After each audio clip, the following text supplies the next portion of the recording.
see, for the poster we need a magnet, a needle, a boat made of foil, some clips, and a bowl with water. The first step is rub the magnet against the needle 50 times. Then we put the needle that is rubbed with the magnet inside the boat, and in the boat made of foil, and we put it in the water.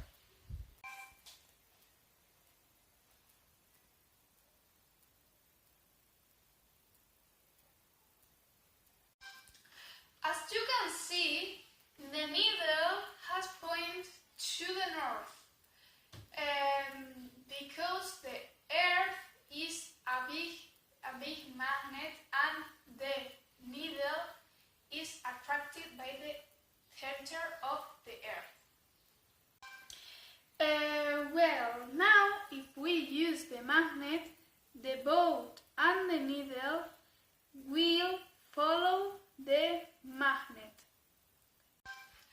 And finally, if we use the magnet and the clips